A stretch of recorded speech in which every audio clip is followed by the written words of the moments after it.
Hey, we're back again, still Act 3, and this is Scene 4, picking up with a room in Capulet's house. And we have Capulet, Lady Capulet, and Paris talking. Now, they're going to be talking about what's gone on and how Juliet's feeling, but of course, dramatic irony continues. Still, the only people who know that Romeo and Juliet got together and have actually been married this very day are the nurse and the friar, right? Nobody else knows. Okay, so uh, Lord Capulet's talking to Paris and saying, "Hey, she loved her cousin dearly. He's dead. She's not going to come talk tonight. It's not maybe not time to court her right now. We'll have to get back to this later. Remember, because they talked about how he was going to, maybe get to know her and hopefully eventually marry her." Lord Capulet was open to that. Okay, so Paris says, "These times of woe afford no tune to woo," right? And I understand she's sad and it's not time to court her right now. Okay. Um, He says, "Acquaint her here of my son Paris's love, and bid her mark you me on Wednesday next." What day is this? Paris says Monday, and he says, "Oh, Wednesday is too soon. Thursday, let it be Thursday. She shall be married to this noble earl." So they're going to put off her getting married all the way until this Thursday. So that's kind of a hurry, right? But maybe they think it's going to make her happy, right? I mean, they could have genuine intentions here, even though that's going to sound horrifying to Juliet and probably to us, right? There's nothing necessarily wrong or evil about Paris. He seems like he could be a nice enough guy. He's also a relative of the prince. He and Mercutio are both relatives of the prince.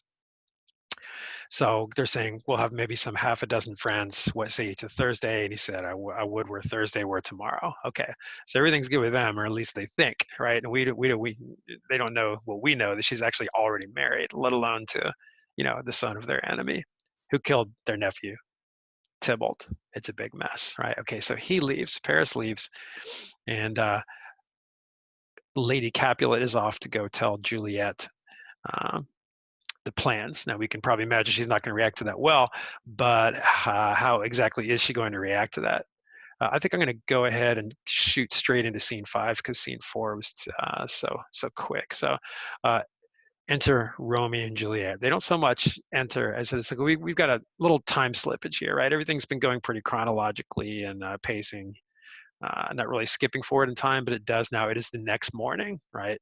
So as planned, Romeo has gone to Juliet's chamber, her bedroom. He's climbed the rope ladder that was left, and he left. Now, there's kind of a famous dialogue here. She says, "Wilt thou be gone?" Because he has to leave, right? When the sun comes up, he can't be caught, let alone in Juliet's house, but even in Verona, he's supposed to leave. "It was the nightingale, not the lark, that pierced the fearful hollow of thine ear." She sings, okay, it was the nightingale. Juliet, this kind of a joking conversation, right? Even though it's kind of sad, she wants it to be the nightingale because the nightingale sings at night, like the name indicates. And if it's the nightingale, then Romeo doesn't have to get up and leave yet, right? But then Romeo says it was the lark, the herald of the morn, no nightingale, right? Um, in other words, I must stay. I must be gone and live or stay and die. He's recognizing reality that it is the lark, a bird which sings in the morning, which means that he has to leave, right? Which is scary because the plan is he's going off to Mantua. They don't know when they're going to see each other again, right? But he has to, right? So she's in a little bit of denial, and they kind of continue this playful yet sad conversation, right? Okay.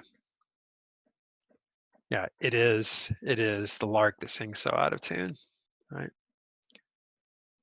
All right. So the nurse comes in. Your lady mother is waiting in your chamber. Day is broke. Be wary. Look about. So Romeo's got to get going, and Juliet's going to have that conversation that we know is coming with her mom about the fact that she's supposed to marry Paris, right? Okay, so he descends. They take a while to say goodbye. Do you think we shall ever meet again? She feels like she sees him below, like she's looking down into a tomb, which is some really creepy foreshadowing, right? I mean, we know they're not really going to make it, but we're still rooting for them to. Some kind of dark foreshadowing there, right? Okay, so mom comes in. Daughter, are you up? Is it my lady mother? Okay, so why are you coming to talk to me? And she says, still weeping for your cousin's death, right? You're going to wash him from his grave with your tears, but she's continuing to cry. She wants to keep up her crying because she wants to seem sad just to keep up appearances, right? Not about Romeo, which is what she's most sad about. Not that she's not sad about Tybalt being killed. Um, but anyway, okay. Um, she says, "Well, girl, thou weepst not so much for his death as the villain lives which slaughtered him." Right? That we should be really sad that they're not punishing Romeo with death. And she says, "What villain?" He says, "That same villain, Romeo." She says, "God pardon him, I do with all my heart, and yet no man like he doth grieve my heart." Weird conversation here, right? Because she's kind of talking to us like with what we know, but she's trying to conceal from her mom what she really feels for Romeo, right? Would none but I avenge my cousin's death? I would be the first person who would want to avenge my cousin Tybalt's death by having death come to Romeo, right? Okay, and Lady Capulet seems to indicate that she wants to send some poison to Mantua, that he should keep Tybalt company, right? And Juliet says, "Indeed, I shall never be satisfied with Romeo till I behold him dead." Oh yeah, that's what I have to say to mom, right?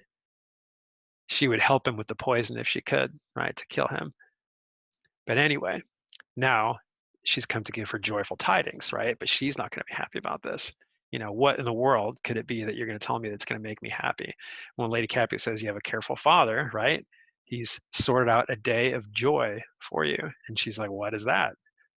Well, she gives the news. Next Thursday, you're going to marry Paris, right? Now, she kind of, I'm going to leave it to you to interpret how she reacts here, right? But she certainly says no, right? And I want you to kind of categorize and describe exactly and with what tone she seems to be saying no. But this kind of develops into a fight, right? Lord Capulet and the nurse come in, and Lord Capulet goes on for a while. He is not happy that Juliet is not reacting with enthusiasm for him finding this fine guy to marry her, right? He almost gets to the point where he says at one point, "I'll try to find the line, my fingers itch," right? Like he wants to slap her. He's almost getting violent. A lot of people do depict him as being violent, almost abusive in the scene, even though before he seemed like he does care about her, right? He has had it with her perceived insolence here and her lack of gratefulness for what he is, for the husband that he has found for her. It doesn't make sense to them, right? But to her, she could. I don't have the line right in front of me right now, but she basically indicates that it seems to be so much of a hurry after her cousin's death, which could make sense on some level, even though they're trying to do it to cheer her up. All right. Okay. Um, Lord Capulet tells the nurse to shut up, and she does. He goes on and on some more about how angry he is with Juliet. And then he walks out. Basically says that, yeah, "You be mine, I give you to my friend. You be not hang, beg, starve, die in the streets, for I'll never acknowledge you. You're going to marry Paris or I'm going to kick you out." Okay, really harsh. Okay, so she's really upset. Now, up until this time, the nurse has been someone that she confides everything to, right? The nurse here, however, says, "Paris is a lovely gentleman. I think it's best you married with the county." The county is the Count Paris, right? "Romeo is a dish clout to him," she says. And she compliments how great Paris is. Now, is the nurse freaking out here because she's in too deep and she's afraid she's going to get in trouble? Maybe. Is it because she cares about Juliet? But what she's doing is, Juliet's shocked. "Are you speaking from the heart?" And she's, "Yes, for my soul too." The nurse thinks that she should go ahead and marry Paris. And Juliet says, surprisingly, "Amen." The nurse says, "What?" She says, "Well, you've comforted me very much. I've displeased my father. I'm going to go to Lawrence Cell to make confession and be absolved." She says she's going to go ahead and marry Paris. Now, do we believe this? I think what's really happened here is that Juliet has lost the trust of the nurse has lost Juliet's trust, and and Juliet is telling her what she needs to hear because she's afraid that the nurse is so scared by Lord Capulet. Lord and Lady Capulet, but especially Lord Capulet, how angry he got. And she's afraid she's going to lose her job, or that she's going to be in trouble, or that Juliet is going to get herself in more trouble. And so she suggests that Juliet go ahead and marry Paris. Now, is she really going to do that? Well, of course not. She can't. She's already married, right? It doesn't even make any sense what the nurse is suggesting.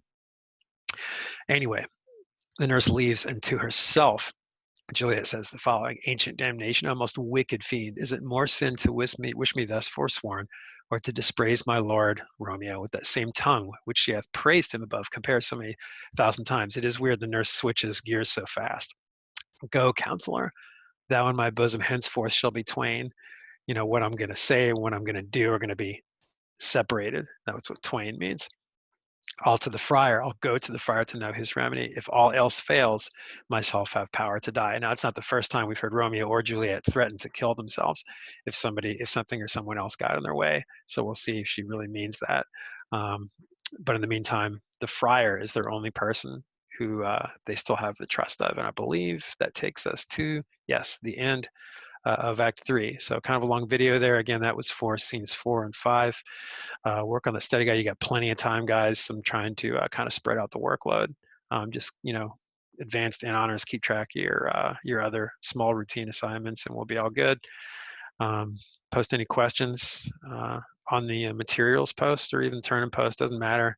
And again, if you turn in something late, you need to communicate with me to let me know that you've done it and explain what's going on. I'm trying to be as flexible as possible. Okay. Hope everybody is well, and we'll see